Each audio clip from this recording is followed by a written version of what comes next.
আসসালামু আলাইকুম। 2025 সালে তোমরা যারা এসএসসি ও দাখিল পরীক্ষা দিবা তাদের জন্য আজকের এই ভিডিও ক্লাসটি তোমরা স্ক্রিনে দেখতে পাচ্ছ। আজকে আমরা সূচক লগারিদম থেকে একটি অঙ্ক সমাধান করা শিখব। যেহেতু এখানে বলা আছে a = 128 হলে p এর মান নির্ণয় করো। যেহেতু এখানে এর মান দুইটা দেওয়া আছে, এখানে দেওয়া আছে 4 টু দি পাওয়ার 2p + 1, আবার এখানে দেওয়া আছে a = 128। তো আমরা আজকে এই অঙ্কটি সমাধান করা শিখব। তোমরা দেখো খুব সহজ নিয়মে, যেহেতু এখানে এর মান দুইটা দেওয়া আছে, তো আমরা লিখতে পারি 4 টু দি পাওয়ার 2p + 1 = 128। তো এখানে আমরা 4 টু দি পাওয়ার 2p + 1 আমরা লিখতে পারি 128।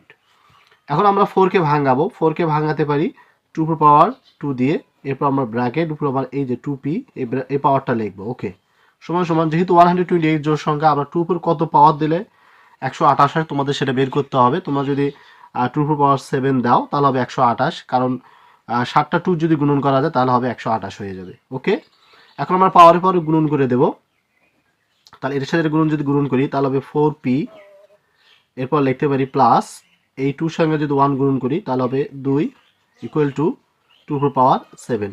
উভয় পাশে বেস যেহেতু 1, তাহলে বেস যদি ক্যান্সেল হয়ে যায় তাহলে থাকবে এখানে 4p + 2 = 7। 4pটা এখানে রাখবো। ওকে, এরপর এই যে +2টা আমরা ওপাশে নিয়ে যাব, তাহলে এখানে 7 আছে, +2 পাশে গেলে -2। আর এখন লিখতে পারি আমরা p = যদি বিয়োগ করা যায় 5, আর এই যে 4টা নিচে চলে গেল, তাহলে আমাদের পির মানটা বের হলো হচ্ছে 5/4। এটি হচ্ছে আমাদের এই প্রশ্নের সঠিক অ্যান্সার। আশা করি তোমরা বুঝতে পারছো। আমরা এখন খ নম্বর অঙ্কটি সমাধান করা শিখব। যেহেতু এখানে খ নম্বরে বলা আছে b/c = 1/25, এখানে বির মান দেওয়া আছে এবং সির মান দেওয়া আছে। তো আমরা এই অঙ্কটি সমাধান করব খুব সহজ নিয়মে। আমরা এখানে লেফট হ্যান্ড সাইড নিলাম, অর্থাৎ b/c। তো এখানে বির মানটা বসাবো 5 টু দি পাওয়ার m + 1 ভাগ 5 to the power m into m - 1। এরপর আমরা এখানে ভাগ চিহ্নটা দেব। আমরা 25 আমরা যদি এখানে বসাই সির মান, অর্থাৎ 25, এরপর পাওয়ার আছে m + 1 ভাগ 5 to the power m - 1 into m + 1। যেহেতু আমাদের প্রমাণ করতে হবে 25, তোমরা দেখো আরেকবার প্রশ্নটি দেখো, প্রমাণ করো যে b/c = 1/25। তো আমরা এখানে লেফট হ্যান্ড সাইডটা নিয়ে নিলাম। তো ওকে, এখন আমরা যে কাজটা করব সেটা হচ্ছে উপরে লিখবো যা আছে তাই, অর্থাৎ 5 টু দি পাওয়ার m + 1 ভাগ এখানে 5 লিখবো, m দিয়ে m গুণন করলে m², আর m দ্বারা 1 এর সাথে গুণন করলে -m। এরপর আমরা ভাগ লিখবো, আমরা 25কে ভাঙাতে পারি 5 এর উপর স্কোয়ার, এরপর লিখতে পারি m + 1 ভাগ, এখন আমরা যেহেতু এখানে m - 1 m + 1, তাহলে এখানে স্কোয়ার মাইনাস বি স্কোয়ারের সূত্র হয়ে আছে, আমরা স্কোয়ার মাইনাস বি স্কোয়ার লিখতে পারি। ওকে, দুটো বেসের মধ্যে আমরা এখন একটা বেস নেব, 5 নেব। ওকে, তাহলে লিখতে পারি m + 1, যদি এখানে ভাগ আছে, ভাগ যদি থাকে তাহলে আমরা বিয়োগ দিতে পারি, বিয়োগ দিলে পরবর্তী চিহ্নটা কি হয়ে যায়, পরিবর্তন হয়ে যায়। তো আমরা এটা পরবর্তী চিহ্নটা প্লাস করে দিলাম। এরপর আমরা ভাগ নিলাম, দুটো 5-এর মধ্যে আমরা একটা 5 নেব, যেহেতু এখানে পাওয়ার 2 আছে, 2 দ্বারা m এবং 1কে গুণন করব, তাহলে হবে 2m + 2 কে 2। এরপর এখানে যেহেতু ভাগ আছে, আমরা ভাগের জায়গাতে আমরা কি করতে পারি, বিয়োগ দিতে পারি, বিয়োগ দিলে পরবর্তী চিহ্নটা কি হয়ে যায়, পরিবর্তন হয়ে যায়। ওকে, এখন আমরা একটা কাজ করব, যে কাজটা হচ্ছে দুটো 5-এর মধ্যে যদি আমরা একটা 5 নেই, পাওয়ারগুলো এখন যোগ করব, তাহলে হবে 2m + 1 - m²।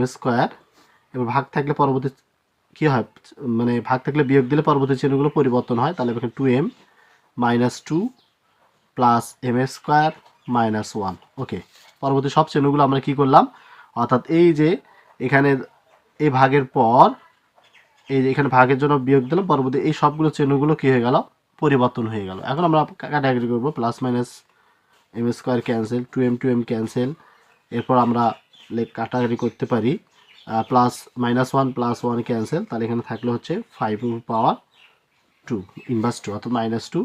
আমরা জানি যদি ইনভার্স থাকে তাহলে আমরা ভাগ চিহ্ন দিতে পারি, উপরে 1 দিতে পারি, আবার 5/2টা চলে আসে, তাহলে থাকলে হচ্ছে 1/25। এটা আমাদের রাইট হ্যান্ড সাইড। এরপর যে আমরা গ নম্বর অঙ্কটি সমাধান করা শিখবো। এখানে বলা আছে d = 4 হলে x এর মান নির্ণয় করো। যেহেতু d এর মান এখানে দেওয়া আছে 3 to the power x plus 3 to the power 1 - x, তো আমরা এখন লিখতে পারি d = 4 এবং d = 3 to the power x plus 3 to the power 1 - x।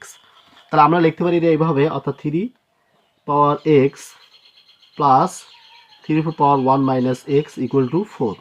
ওকে, তো এরকম যদি অঙ্ক থাকে তো এই অঙ্কগুলো যেভাবে আমরা সমাধান করা শিখবো খুব সহজ নিয়মে। দেখো তোমরা three to the power X plus, যেহেতু এখানে 1 মাইনাস এক্স রয়েছে, আমরা এটা এভাবে লিখতে পারি, অর্থাৎ 3 power 1 into 3 power inverse x equal to 4। কারণ দুটো থ্রির মধ্যে যদি একটা থ্রি নেওয়া যায় তাহলে আমরা জানি গুণন থাকলে কি হয়, তখন কিন্তু পাওয়ারগুলো যোগ হয়ে যায়। তাহলে এখানে যদি গুণন আছে তাহলে প্লাসে মাইনাসে কী হয়, মাইনাস, তাহলে 1 মাইনাস এক্স, তাহলে আমরা এখানে 1 দিতে পারি। ওকে, এখানে লিখতে পারি 3 to the power X plus 3, এরপর যেহেতু এটা এখানে ইনভার্স আছে, ইনভার্স থাকলে আমরা এভাবে লিখতে পারি 1 ভাগ 3 পাওয়ার এক্স ইকুয়াল টু কত, 4। এখন আমরা কী করবো, এই 3টা 1-এর সাথে গুণন করে দেবো। তা আমরা এভাবে লিখতে পারি 3 to the power X plus 3 ভাগ 3 to the power x equal to 4।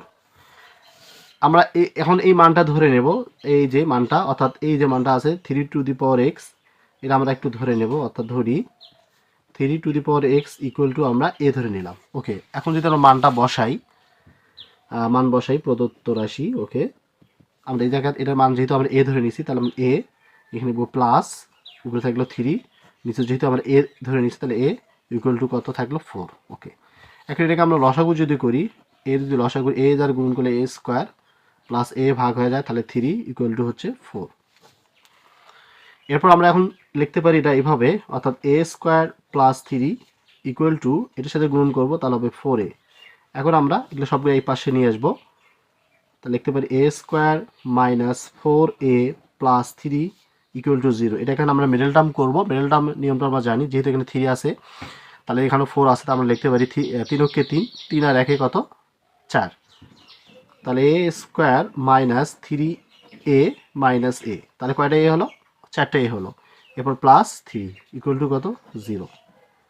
এখান থেকে আমরা এ কমন নেব, তাহলে এ মাইনাস 3 মাইনাস 1 কমন নেব, তাহলে এ মাইনাস 3 ইকুয়াল টু 0। তার যেহেতু এ মাইনাস 3 এ মাইনাস দুটো আছে, একটা নেব এ মাইনাস 3, আরেকটা লিখতে পারি এ মাইনাস 1।